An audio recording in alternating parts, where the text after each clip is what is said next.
আপনারা দেখেছেন তরুণ সমাজ বাংলাদেশের প্রতিটি বড় বড় বিশ্ববিদ্যালয়, ঢাকা বিশ্ববিদ্যালয়, জাহাঙ্গীরনগর বিশ্ববিদ্যালয়, জগন্নাথ বিশ্ববিদ্যালয়, চট্টগ্রাম বিশ্ববিদ্যালয়, রাজশাহী বিশ্ববিদ্যালয়, যেগুলো জ্ঞান বিজ্ঞানের আতুরঘর হিসেবে পরিচিত, সেই বিশ্ববিদ্যালয়গুলোতে তরুণ সমাজ একচেটিয়া ইসলামের পক্ষে, ইসলামী ছাত্র শিবিরের পক্ষে তারা রায় দিয়েছে।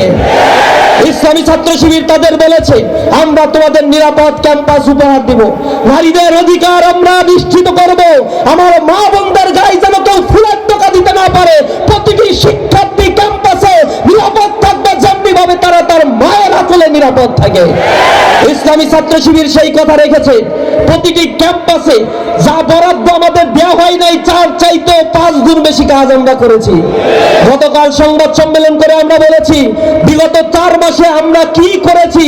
200 শতাধিক কর্মকাণ্ড আমরা সেখানে ডেভেলপমেন্ট ওয়ার্ক পরিচালনা করেছি। বিগত সময়ে ঢাকা বিশ্ববিদ্যালয় 120 বছরের ইতিহাস সাক্ষী। কোন ডাকসু বর্তমান ডাকসুর মতো সমপরিমাণ কেন 10 ভাগের 1 ভাগও কাজ তারা করতে পারে না।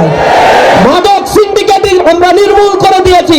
ক্যাম্পাসে চাঁদাবাজ টেন্ডারবাজদেরকে উৎখাত করেছি।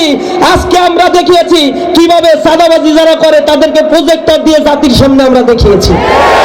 চাঁদাবাজরা এখন ভয় পেয়ে গেছে, যে বলে আমাদের প্রেস্টিজ তো সব পাঞ্চার করে দিল, চাঁদাবাজি করবে আবার প্রেস্টিজ নিয়ে সমাজে থাকতেও চায়।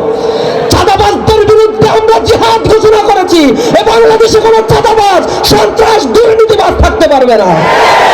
তারা আমাদের সাথে ক্যাম্পাসে না পেরে প্রোপাগান্ডার আশ্রয় নিয়েছে। আমাদের মা বোনেরা যখন প্রচারণায় যাচ্ছে, কাপুরুষের মতো তারা তাদের গায়ে হাত দিচ্ছে। এই কাপুরুষদের 12 তারিখে সমুচিত জবাব দেওয়া হবে ইনশাআল্লাহ। 12 তারিখে হ্যাঁ পক্ষে রায় দিবেন।